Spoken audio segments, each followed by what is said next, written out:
사사기 16장 4절로 9절 말씀입니다. 한 절씩 교독하겠습니다. 이후에 삼손이 소래골짜기에 드릴라라 이름하는 여인을 사랑하며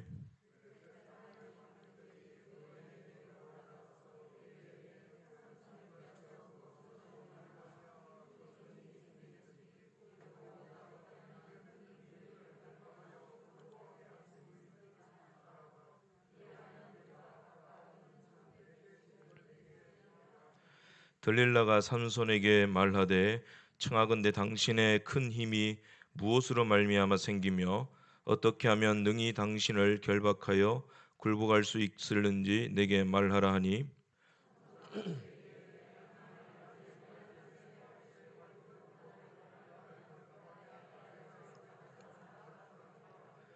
블레셋 사람의 방백들이 마르지 아니한 새 활줄 7을 여인에게로 가져오매 그가 그것으로 삼손을 결박하고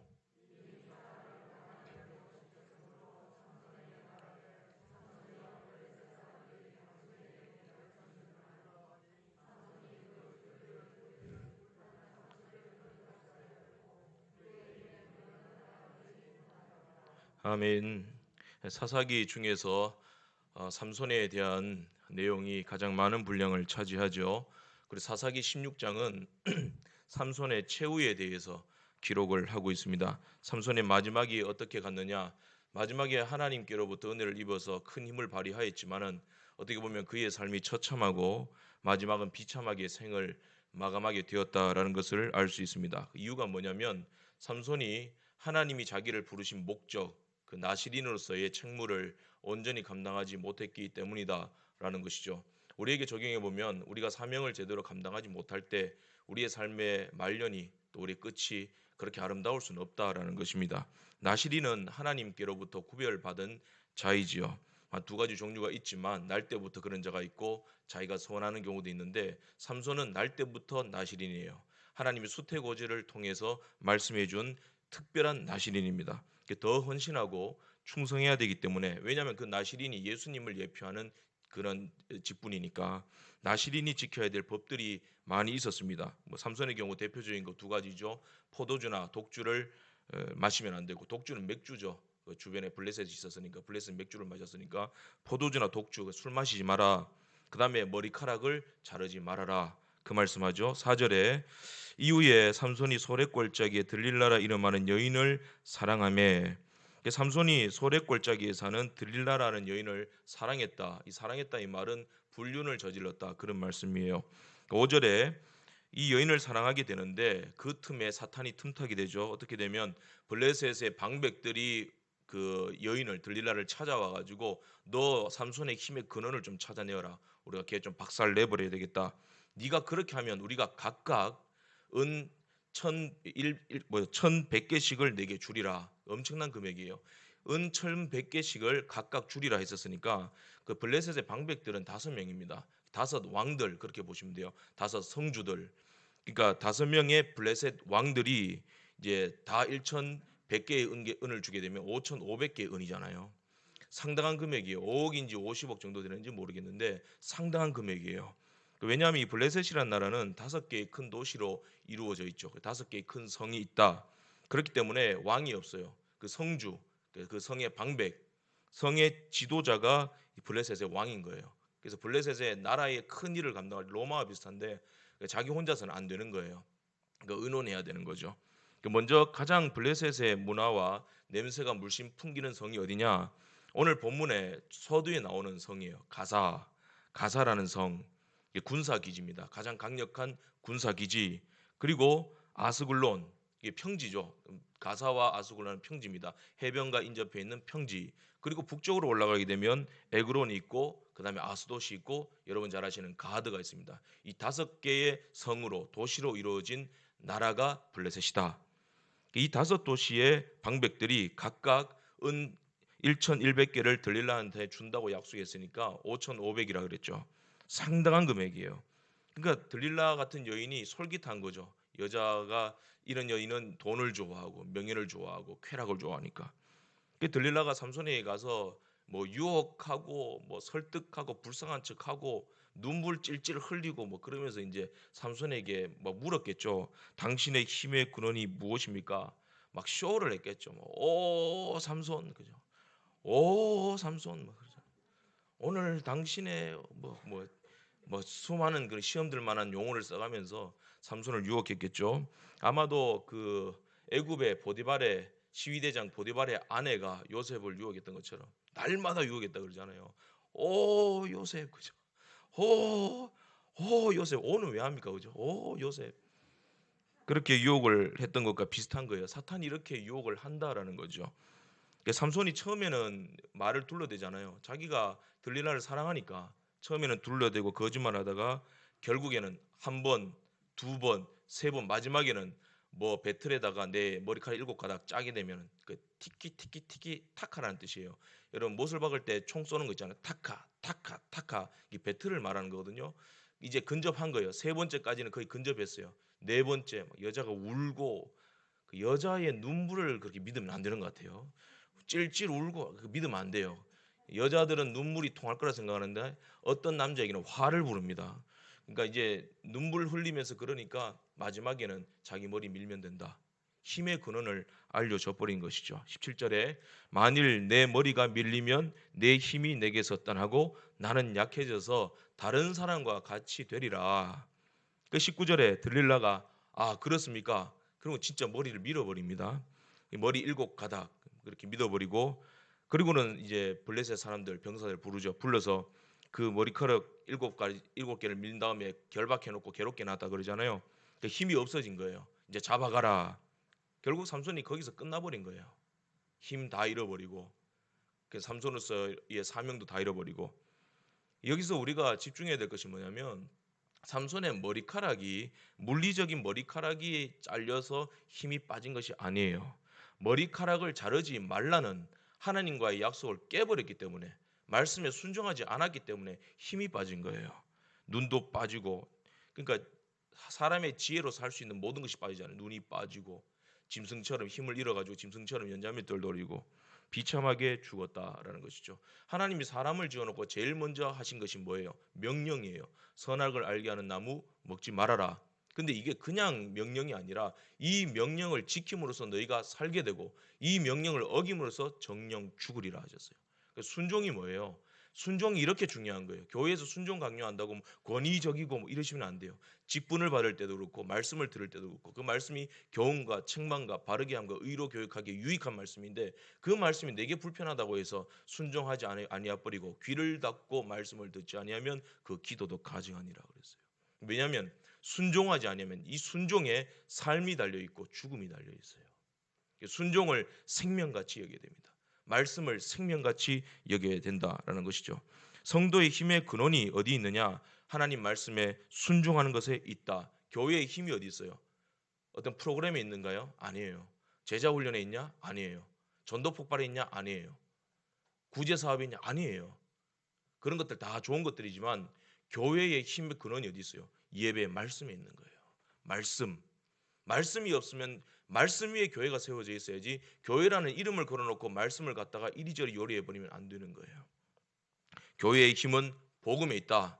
말씀 선포에 있다. 교육도 아니요. 복지도 아니요. 선한 사람 만들어내는 것도 아니요. 그런 것들은 다 예수 그리스도의 성품으로부터 자연스럽게 나오는 것이고 우리의 삶 속에서 적용하여서 하나님 나라를 확장시켜 나가야 되는 우리의 그리스도적인 성품인 것이지 교회의 본질은 복음 선포예요. 말씀 선포예요. 그리고 순종하는 것이에요. 그것이 교회의 힘이다. 성도의 힘이다. 그리고 이 본질이 무너지게 되면 성도의 힘도 생명력도 무너지게 된다. 삼손의 패배를 교훈 삼아서 우리가 명심해야 될 것 2가지가 있습니다. 첫째로 사람의 따뜻함을 너무 의지하지 말아라 라는 거예요. 사람의 따뜻함을 너무 의지하지 말아라. 16장 서두에 보면 삼손이 블레셋 가사성에 들어갔다 그렇게 말씀하죠. 1절 가사성에 들어가서 거기서 한 기생을 보고 그에게로 들어갔더니 이 가사라는 말의 뜻은 견고한 강력한 그런 뜻이에요. 그 이름만 들어봐도 가사가 얼마나 강력한 성인지 아시겠죠. 얼마나 뚫기 어려운 성인지 한번 들어가면 나가기 어려운 성인지 군사의 요충지였다. 다른 블레셋 지방들 같은 경우에 특히 북쪽에 있는 아스글론이나 가드 지방 같은 경우는 이제 이스라엘 사람들과 인접해 있었습니다. 그래서 이스라엘 사람들의 왕래도 좀 있었고 그 이스라엘 사람들의 냄새도 좀 있었습니다만은 가사성에는 가사라는 지역은 블레셋 사람들만 꽉 차 있는 도시예요. 그러니까 이스라엘 사람들과 왕래가 없는 곳이에요. 그러니까 다윗도 이 블레셋이나 가사성에 이렇게 망명도 가고 그러잖아요. 그러니까 가사에는 블레셋 사람들만 사는 성, 거기서는 군사들만 훈련시키는 곳. 그래서 오직 그 블레셋 자기 사람들끼리만 모여 사는 곳이 가사입니다. 군사적으로 가장 강력한 도시. 블레셋적인 문화와 세력과 지혜와 학문이 가득 찬 곳. 그랬던 지방이 가사다. 그런 곳에 삼손이 들어가 가지고 삼손이니까 가능할지도 몰라요. 삼손이 들어가서 기생집에 거기 있는 기생집에 들어가서 쉬고 있었는 거예요. 아마 전략적인 부분이 있었던 것 같은데 그래서 가사 사람들이 삼손이 들어왔는 걸 알고 삼손을 잡아야 되겠다. 왜냐하면 삼손이 골칫거리인데 그 앞장에도 보게 되면 삼손이 나귀 턱뼈 하나 들고 1,000명을 때려 죽여버려요. 그 이런 사람을 어떻게 이겨요? 나귀 턱뼈 하나 들고 이리 와라 하면 맞자 그러죠. 군인들 한 명씩 탁탁 때려보니까 다 죽어버리잖아요. 그리고 휙휙 던져서 돌무더기 쌓듯이 시체 쌓아버리고. 그러니까 삼손만 죽이면 된다 이러는 거예요. 삼손만 죽이면 해결된다. 이게 사탄이 쓰는 방법인 것이죠. 그래서 이제 삼손을 어떻게 죽일까? 새벽에 일어나 가지고 너희들이 가사 성문에 병사들을 매복시켰다가 삼손을 새벽에 일어나서 삼손을 덮쳐서 죽여버리자 그랬는데 그 사람들이 치기 전에 삼손이 먼저 일어납니다. 밤중까지 누웠다가 일어나서 성문 앞에 병사들이 매복해 있었잖아요. 근데 삼손이 어떻게 하냐면 그 성문 앞에 가가지고 성문을 뽑아들어 버립니다.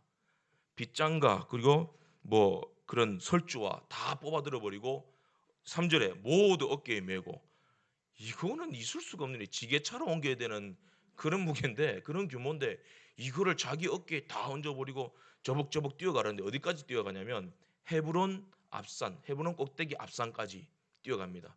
가사에서 헤브론까지는요 직선으로 64km 정도 나옵니다. 대단한 거리예요. 그래서 이제 그 헤브론 산 꼭대기까지 뛰어갔다는 말도 있고 근데 오늘 본문에 자세히 보니까 헤브론 산 꼭대기까지 간 건 아닌 것 같고 그 헤브론 앞산이라는 말은 헤브론이 바라보이는 산 꼭대기까지 올라갔다는 거예요. 헤브론을 중심으로 이스라엘 산들이 있잖아요. 있는데 그 헤브론을 정면으로 바라볼 수 있는 그 산 꼭대기까지 이것을 짊어지고 올라갔다는 거예요. 그 거리만 해도 한두 시간 정도는 걸어가야 되는 거리입니다. 그러니까 이 성문 뽑아들고 그 달려가는 그 삼손을 잡을 테면 잡아봐 그러잖아요. 잡을 테면 잡아봐. 누가 잡아요? 못 잡는 거예요. 어떻게 이기겠어요? 근데 큰 의미가 있는 장면인데 삼손의 힘도 대단하지만 이 성문이라는 것은 그 성의 힘을 상징합니다. 가사 성문을 뽑아들였다는 것은 가사 성의 모든 힘의 근원을 그 삼손이 다 뽑아버렸다 이 말이에요. 정복해버렸다 이 말인 겁니다. 사탄의 권세, 원수들의 힘 이것을 상징하는 것이 성경에는 원수의 성문들을 네가 차지하리라 그 말씀이 나오는 거예요. 그리고 그것을 헤브론으로 올라갔다 했는데 이 헤브론이 어디예요? 그 여호수아 14장에 보게 되면 그 갈렙이 하나님께 요구하잖아요. 하나님 이 산지를 내게 주소서. 그때 이 산지가 어디예요? 헤브론이에요. 헤브론 가장 높은 곳, 점령하기 어려운 곳. 그런데 이것이 21장에 넘어가게 되면은 이 헤브론은 도피성이에요. 우리의 도피성이 누구예요? 예수 그리스도. 그죠? 예수 그리스도의 이름으로 성문을 뽑아서 들고 올라간 거예요. 승리죠. 창세기 22장 17절에서 18절 말씀에 하나님께서 아브라함에게 이렇게 약속하시죠. 내가 내게 큰 복을 주고 내 씨가 크게 번성하여 하늘의 별과 같고 바닷가의 모래와 같게 하리니 내 씨가 그 대적의 성문을 차지하리로다. 아브라함의 자손이 누구예요? 하나님이 아브라함 보고 너로 말미암아 천하 만민이 복을 받는다 이랬는데 이 아브라함의 자손으로 오실 예수 그리스도로 말미암아 모든 영혼 사람들이 구원을 얻는다 그 말씀을 하고 있는 거예요. 아브라함을 가리킨 것이 아니라 아브라함을 들어서 아브라함의 자손으로 오실 예수 그리스도로 말미암아 이름이 창대해지고 하나님 나라가 확장된다 그 말씀을 아브라함 언약의 핵심이라 보시면 되는 거예요. 아브라함이 하신 말씀이 뭐예요? 예수 그리스도로 말미암아 하나님의 백성들이 원수의 악한 영의 세력들 사탄의 영역의 성문들을 차지하게 되리라 그 말씀이에요. 누구의 이름으로 이길 수 있어요? 예수 이름으로. 그 삼손이 악한 사탄막이 이 세상의 어둠의 주관자들의 성문을 뽑아가지고 예수 이름으로 승리했다라는 것을 보여주고 있는 거예요. 예수님이 십자가 짊어지고 가셨잖아요. 그 십자가가 죽음이고 저주였는 것이 아니라 승리였던 거예요. 그 승리를 삼손이 성문을 메고 올라가는 것을 그 액션으로 보여주신 거예요. 또 한 가지 주목해야 될 부분이 뭐냐면 이 가사가 강력하고 또 가사에 이 삼손이 들어갔을 때 아마 성문을 빗장을 걸어 잠궜겠죠. 그리고 삼손을 죽이려는 음모가 있는 싸늘한 곳이잖아요, 가사가. 근데 이 싸늘한 가사, 위험한 가사, 음모로 가득 찬 가사, 여기에서는 대승했습니다. 여러분 주변에 어려움이 있을 때요, 다 나를 죽이겠다, 뭐 위기가 있다, 이제는 내가 꼭 끝난다, 그럴 때 있잖아요. 뭐 경제적으로도 그렇고 주변의 사람들도 그렇고 별로 그때 위험한 거 아니에요. 그때는 오히려 더 집중이 돼요. 하등 문제가 안 돼요. 근데 언제 무너진지 아세요? 나중에 나와요. 소렉에서 무너져요. 소렉에서, 따뜻한 곳에서. 싸늘한 가사에서는 삼손이 대승했습니다. 예수 이름으로, 그러면서 막 성문 뽑아버리고 달려나갔어요. 접근도 못 하겠습니다. 여러분, 우리가 큰 시험 만났을 때 잘 넘어지지 않습니다. 모르긴 모르겠습니다만은 지금 공산당이 와서 총뿌리를 갖다가 목에 딱 겨냥해서 너 예수 믿을래 안 믿을래? 이러면 몇 사람 빼고는, 누군지 모르겠는데 몇 사람 빼고는 아마 순교할 거예요. 그렇게 믿어요. 그런 큰 시험 앞에는 우리가 이깁니다. 감히 세상이 교회를 짓밟아 뭐 이럴 때는 이겨내요. 막 금식하고 기도하고 일어서고. 그런데 소렉 같은 따뜻함 무너집니다. 따뜻하게 다가올 때, 아름답게 다가올 때, 인도주의로 다가오고 박애주의로 다가오고, 그럴 때 교회가 흐물흐물 무너지게 되는 것이죠. 2절에 소랫골짜기에 들릴라라 이름하는 여인을 사랑하며. 이 소랫골짜기인데 이 말이 골짜기지 그렇게 골이 깊은 곳이 아니에요. 그냥 그 농사 짓는 시골, 그런 뜻이에요. 농사 짓는 시골, 그 넓은 시골, 그런 뜻이에요. 저도 의성인데 출신이, 의성이 그래 골이 깊은 곳은 아니에요. 그런데 사람들은 의성에서 왔다 그러니까 의성 그 골짜기 그래요. 의성 가봤습니까? 저는 그래도 읍내 출신이거든요. 그러니까 의성 골짜기 뭐 그런 뜻이에요. 그 소래 골짜기. 그 가사와는 다르게 이제 블레셋 사람들만 거주하는 곳이 아니라 이스라엘 사람들과 자주 왕래하는 곳이에요, 소렉은. 그리고 세상의 문화들, 이스라엘의 문화들, 또 블레셋의 문화들, 여러 문화들이 섞여 있는 혼합주의가 가득한 그런 곳이에요. 세상이죠. 근데 오늘날 교회 안에도 이런 혼합주의가 많죠. 세상의 문화와 세상의 시스템과. 그 보면 인간미가 넘치잖아요. 따뜻하고. 영적으로 말하면 하나님의 백성들이 사는 삶의 현장에 세상의 문화와 인간미가 가득 찬 곳이었다. 따뜻한 곳이었다. 여러분, 세상에 나가면 나 예수 믿는 사람인데 하나님의 질서와 법도가 이렇습니다, 단호하게 결단하며 나가기가 참 어렵습니다. 그죠? 그 뭐 사회생활 할 때, 가정생활 할 때도 그렇고 하나님의 법을 알면서도 사람들이 따뜻하잖아요. 보면 불쌍하고 착하고 시스템도 아름답고. 그러니까 치고 나가기 어렵다니까요. 그러니까 뱀처럼 지혜로워야 된다, 그 말씀하시잖아요. 결단력도 있고 지혜도 있어야 된다. 그런 따뜻한 곳에 들릴라라는 여인이 살았어요. 들릴라라는 여인의 이름의 뜻이 뭔지 아세요? 연약한, 그런 뜻이에요. 나는 약해요, 그 말이에요. 뭐가 약합니까? 들릴라가 아니고 고릴라잖아요. 그죠? 들릴라라 쓰고 고릴라라 읽는다 이래야 되잖아요. 이 여자가 무슨 연약한 여자예요? 고릴라지. 이 남자 집어삼키는, 그죠? 삼손조차 집어삼키는 그런 고릴라인데 이 삼손이 드릴라인 줄 알고 들이댔다가, 그죠? 드릴라에게 드릴질 당해가지고 그냥 빠져버렸죠. 그 망해버린 거예요. 그 인간미, 불쌍해 보이고 눈물 찔찔 짜고 울고 막, 그죠? 거기에 빠져버렸어요. 여인의 따뜻함, 그 인간의 온정에 눈이 멀어가지고 사명을 망각했다는 겁니다. 그 왜 삼손이 들릴라에게 빠졌을까요? 고독함 때문이에요. 고독함, 외롭기 때문에. 원래 하나님의 일을 하는 사람들 고독해요, 외로워요. 그럴 때가 있어요. 여러분도 하나님 일을 해보십시오. 특히 중직을 맡는다든지 할 때 고독하잖아요. 외롭잖아요. 그죠? 왜 나 외로워요? 그러면 그렇게 말도 못 하잖아요. 예수님도 그래요. 고독하게 싸우셨잖아요. 말 없이. 그 예수님이 하나님의 나라 확장시키고 하나님의 뜻을 이루어 가기 위해서 십자가 져서 내가 죽어야 된다 말하고 있는데 자기들은 하나님 나 예수님 나 오른편, 나 왼편요. 우리 엄마 데리고 왔어요. 우리 아들 오른편, 왼편요. 다투고 있는 거예요. 그리고 예수님이 십자가 지실 때 다 도망가 버리고 이런 의리가 1도 없는 그런 제자들 끌고 3년 동안 다녔으니 예수님 얼마나 외로웠을까요? 유다 백성들 자기들 구원하러 온 줄도 모르고 십자가에 못 박으소서 외로웠다는 것이죠. 사사기 15장 11절 이하에 보면 유다 사람 3천 명이 그 에담 바위 틈에 있는 삼손에게 가서 따져요. 너 왜 괜히 여우 꼬리에다 불 붙여가지고 불장난해가지고 그 블레셋 사람들에게 화를 사느냐? 우리가 지금 블레셋 속국이잖아. 너 때문에 우리가 블레셋에게 해로움을 당하게 될 지경이다. 우리 다 죽게 생겼다. 그러니까 우리가 블레셋 사람들한테 약속했다. 너 하나만 넘겨준다고. 너 하나만 넘겨주면 블레셋 사람들이 우리 살려준다 그랬으니까 네가 희생해라. 네가 좀 그 십자가 져라. 삼손 입장에서는 얼마나 열받았을까요? 내가 너희들 구원하라고 하나님 보낸 사사인데 이렇게 대우를 해? 근데 그렇게 반박하지 않았어요. 일을 내도 낼 텐데 반박하지 않고 시끄럽게 하지 않았어요. 그냥 알았어. 아주 심플하게 넘어가 줍니다. 결박되어서. 왜 그러냐면 그 삼손이 그래도 하나님의 사람이잖아요. 그러니까 백성들을 사랑하는 거예요. 사랑하는 거예요. 예수님도 그랬잖아요. 예수님이 십자가에 못 박힐 때 변명 하나 없어요. 침묵 하나 없어요. 12영도 더 되는 영을 갖다가 다 쓸어버릴 수 있는데 그냥 끌려가 주시잖아요. 하나님의 뜻을 이루기 위해서. 구약은 이런 것들을 자꾸 보여주시는 거예요. 구속사적인 모습들을.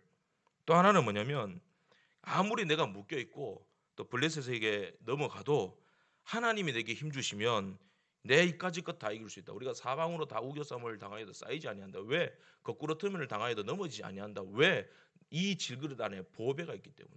능력이 힘이 큰 것이 사람에게 있지 아니하고 하나님께 있는 줄 알게 하려 하심이니라. 다 에워싸봐라. 다 덤벼봐라. 하나님이 나와 함께 하시면 이길 수 있다. 그런 믿음이 있었다는 거죠. 결국 레이에 가서 블레셋 사람들이 자꾸 삼손에게 까불잖아요. 우리 이겼다고 삼손한테 가서 막 까불고 조롱하고. 그때 15장 14절 말씀에 여호와의 영이 삼손에게 갑자기 임하시매 그러자 삼손이 어떻게 이 끈들 다 끊어버리고 옆에 마침 나귀 턱뼈가 있었어요. 그냥 때리면 될 텐데 나귀 턱뼈 딱 들고 그게 한 20cm 30cm 됩니까 그거를? 그거 들고는 1000명을 갖다가 팍팍 때려가지고 그냥 죽여버리는 거예요. 하나 둘 셋 넷 무기든 병사들을 갖다가 뼈 한쪽으로 짐승뼈에 맞아 죽은 거예요. 야 이거 보면서요 이게 뭘 보여주냐면요 이 나귀 턱뼈일지라도 보잘것없는 나귀 턱뼈일지라도 하나님의 능력의 손에 붙들림 받으면 군대를 이긴다는 거예요. 삼손도 나귀 턱뼈에 지나지 않아 연약한 인간이에요. 연약한 인간인데 하나님이 그를 붙드시니까 1000명 군대를 이겨버리잖아요. 그런 믿음이 삼손에게 있었다는 거예요. 가사의 위험도 마찬가지. 가사성에도 그 들어가서 사람들이 매복해 있고 자기가 갇혀 있고 한 번 들어오면 나갈 수 없는 그런 가사성이에요. 싸늘한 곳이에요. 살벌한 곳입니다. 그럼에도 불구하고 하나님이 나와 함께 하시면 내 이 성문 뽑아들어 던져버릴 수 있다. 실제로 그렇게 했습니다. 아주 위험한 곳, 큰 시험이 있을 때는요. 우리가 이런 믿음으로 예수 이름 의지하고 그러면서 막 성령의 능력 힘입어서 기적도 체험하고 이겨내요. 그게 삼손이었다는 겁니다. 그런데 그렇게 싸우는 동안 그 삼손 뒤를 따라서 표적을 보여주셨잖아요. 하나님이. 그 삼손 뒤를 따라서 우리도 함께 일어나서 블레셋과 싸우겠습니다. 하나님의 군사 그리스도의 군사로서 함께 일하겠습니다. 따르던 유대민족이 한 사람도 없었다는 거예요. 얼마나 고독하겠어요. 영적인 지도자가 하나님의 사람이 예수님이 십자가 지고 싸우시는데 아무도 따르지를 않아요. 사람은 연약합니다. 이렇게 되게 되면요 낙심하고 외롭고 처음에는 괜찮아. 그러다가 아 하나님 이게 뭡니까? 정말 하나님이 날 부르신 건 맞습니까? 낙심해지는 거예요. 고독해지는 거예요. 우리 주님이 십자가 지실 때 또 교회가 십자가 질 때 함께하는 자가 없을 때 그때 많잖아요. 교회들마다 하나님 일을 할 때마다 여러분 우리 그런 게 있어야 된다고 생각합니다. 책임지려는 모습이 있어야 됩니다. 성숙한 그리스도인은 책임을 집니다. 내 손에 피 안 묻혀 이거 아니에요. 책임을 지려는 마음이 있어야 됩니다. 그 뒷책임은 누가 감당하는 거예요? 하나님이 하시는 거예요. 역사적으로 구약의 선지자들 보세요. 하나님 앞에 바로 서 있는 선지자들 형통한 거 보셨어요? 다 죽었어요. 이사야 죽고 아모스도 그렇고 예레미야도 그렇고 느헤미야도 뭐 어떻게 되는지 모르지만 다 죽어요. 무릇 그리스도 안에서 경건하게 살고자 하는 자는 박해를 받으리라 그랬습니다. 그러나 그리 아니하실지라도 하나님이 나와 함께 하시고 그럼 내가 이길 수 있습니다. 죽어도 없어지지 아니하잖아요. 죽었으나 히브리서 11장 믿음으로 말하느니라. 그게 있어야 됩니다. 절대로 비겁하지 않아요. 책임을 지려는 모습. 근데 그럴 때마다 하나님의 십자가를 우리에게 지라고 했던 그 십자가 지려고 할 때마다 오히려 당신 때문에 힘들다고, 그죠? 오히려 상황이 더 어려워졌다고. 하나님의 바른 말씀 전하면 분위기 이상해진다고. 그러니까 이제 하나님의 메신저의 입을 다 닫아버린 거죠, 한국 교회가. 그러니까 그때 고독할 거 아니에요, 그죠? 고독할 거 아니에요. 나는 사랑하는데 사람들이 오해한다. 삼손이 그거예요.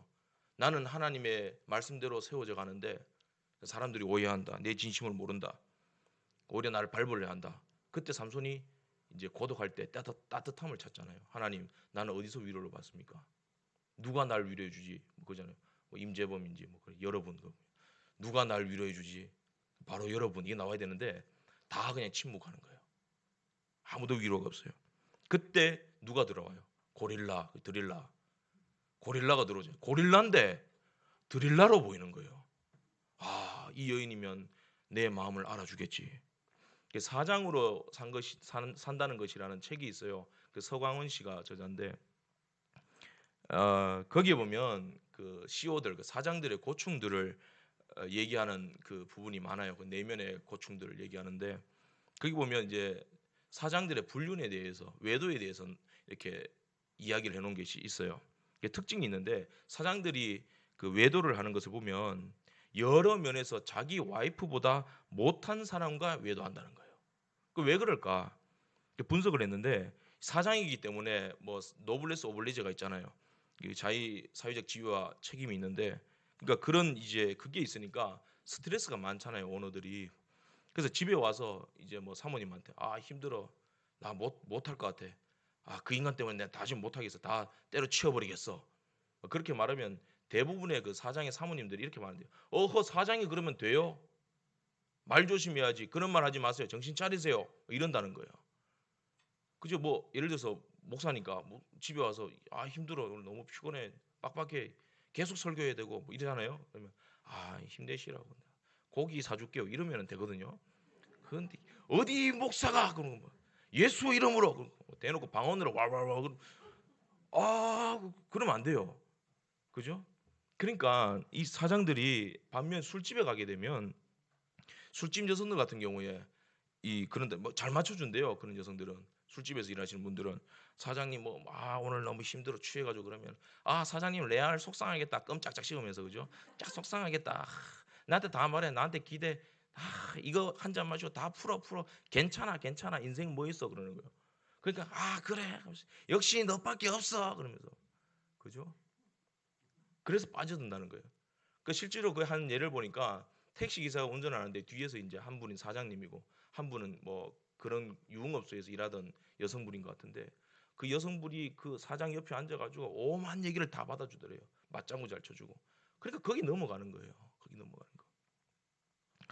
요한계시록에 나오는 음녀가 나오는데 이 음녀가 적그리스도인데, 이 음녀가 어디에 앉아 있냐면은 그 바벨론 제국이라 그렇게 돼 있죠. 그 당시 로마 세력, 그리고 교회 안에 침투된 이단들, 이 거대한 사탄의 대권 조직 위에 앉아 있는 자가 음녀예요.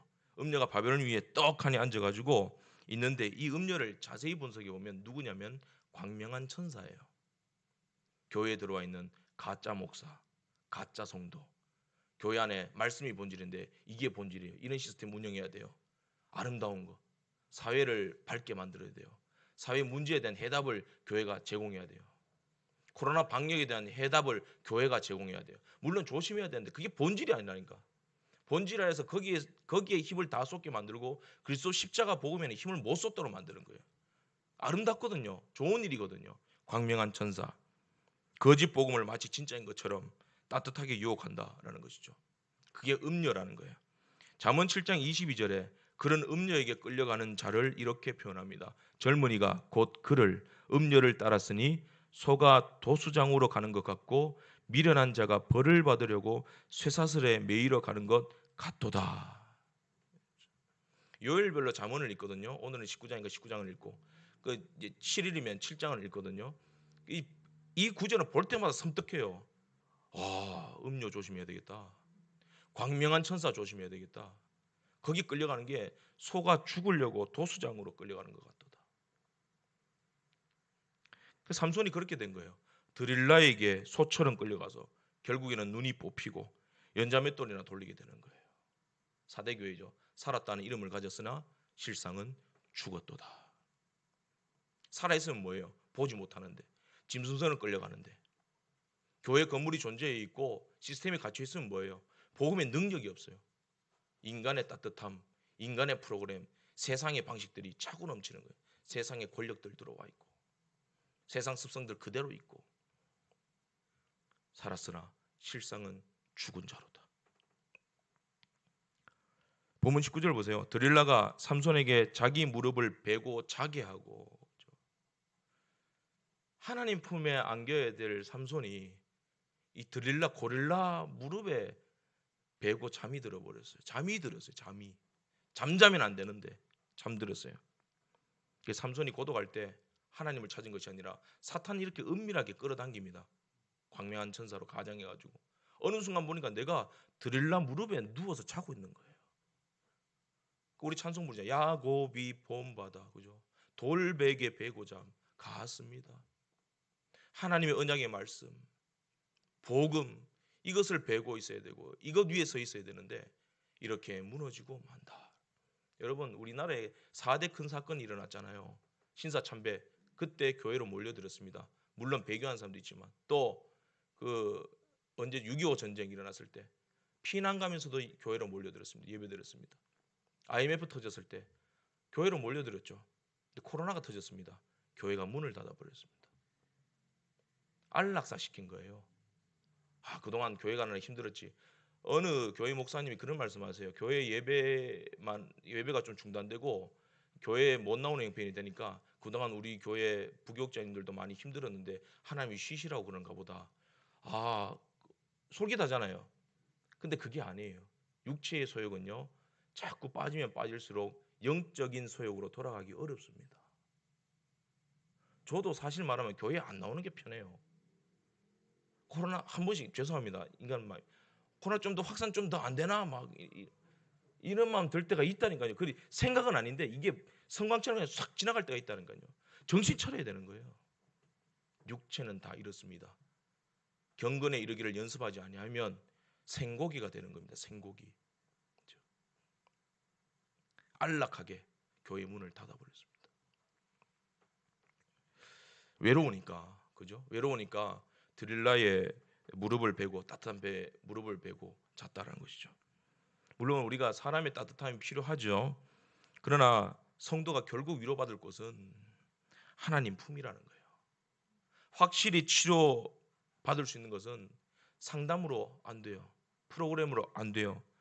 옆에서 후원해주고 격려해주고 그걸로 안 돼요. 일반 계시 속에 있는 것이에요. 결국 사람을 구원하는 것은 뭐예요? 특별 계시, 기록된 하나님의 말씀입니다. 말씀을 들을 때 살아납니다. 여러분, 진짜 치료가 뭐냐면 영광을 보여주는 거예요. 등 두드려주고 같이 맞장구 쳐주고 아니에요. 진짜 치료가 뭔지 아세요? 하나님의 영광을 보여주는 거예요. 여러분, 설교자를 위해서 기도하실 때, 말씀 선포할 때 하나님의 영광이 크게 드러나게 하여 주옵소서. 그럼 해결돼요. 은혜 주옵소서. 그럴 필요도 없어요. 영광을 보여주옵소서. 그 변화산에 올라간 세지자 보세요. 예수님이 십자가 지는 말씀하셨잖아요. 십자가. 근데 그 십자가가 영광이었잖아요. 하나님의 영광을 보여주니까 영적 황홀감에 빠져버립니다. 베드로가 여기가 좋사오니, 성숙되지 못한 고백이긴 하지만 막 위로가 되는 거예요. 치유가 되는 역사가 일어나는 거예요. 영광을 보여주면 되는 거예요. 하나님의 말씀에 교훈과 책망이 있죠. 바르게 함이 있죠. 회개를 촉구하기도 하죠. 그게 하나님의 영광이라니까요. 그게 다 하나님의 영광. 징계를 하시는 말씀도 하나님의 영광. 근데 그 말씀에 부딪힐 때 아멘이라고 복종하고 순종할 때 하나님이 우리를 치유하시기 시작합니다.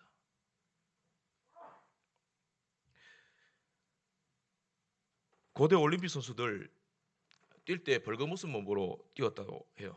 빨가벗고. 왜냐면은 가벼우니까. 그때 옷이 좀 무거웠겠죠. 여러분, 옷 벗는 게 어렵습니까? 안 어려워요. 옷은 그냥 벗으면 되는 거예요. 정말 하나님의 말씀, 또 인간의 따뜻함이나 외부적인 어떤 위로가 아니라 하나님의 말씀, 복음이라는 본질을 딱 붙들고 있는 사람은요, 얽매이기 쉬운 모든 죄와 인간의 따뜻함 다 벗어버립니다. 쉽게 벗어요. 이거 뭐 까짓 거 던져버리고 뛰지 뭐. 나 가볍게 뛰지 뭐. 여러분, 예배 드리면 되는 거예요. 말씀 앞에 나와서 순종하면 되는 거예요.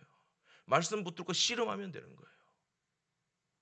그거 외에 다른 따뜻함 찾다가 성도의 삶이 무너지게 된다라는 겁니다. 애들 보십시오. 하기 싫으면은 막 천천히 막 늑장 부리잖아요. 옷 색깔이 마음에 안 드니 신발 안 신고 막 천천히 짝재기로 신었다가 일부러 그러잖아요. 왜 그래요? 하기 싫으니까. 포기가 안 되니까. 이 세상도 그렇고 교회에도 인간의 문화가 왕래되는 곳이잖아요. 교회가 교회로 서고 성도가 성도로 서 있어야 할 것은 사람의 따뜻함이 아니라 하나님의 말씀을 따라가는 일까지 지장을 줘서는 안 된다는 겁니다. 교회 직분자 세울 때, 하나님의 교회를 세워나갈 때 나와 친한 사람, 온정이 있는 사람, 그런 사람 세우는 것이 아니죠. 하나님의 말씀과 질서대로 세워야 됩니다. 그죠? 교회를 건축할 때 성경대로 건축해야죠.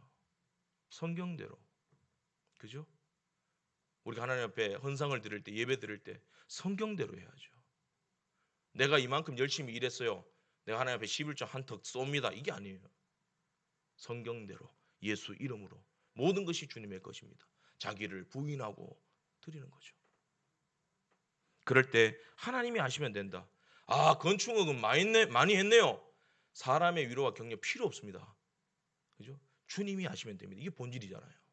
그렇게 설 때 시험에 들지 않는다. 또 한 가지 뭐냐면 유혹과 싸울 때는요, 1라운드에 끝내버려야 됩니다.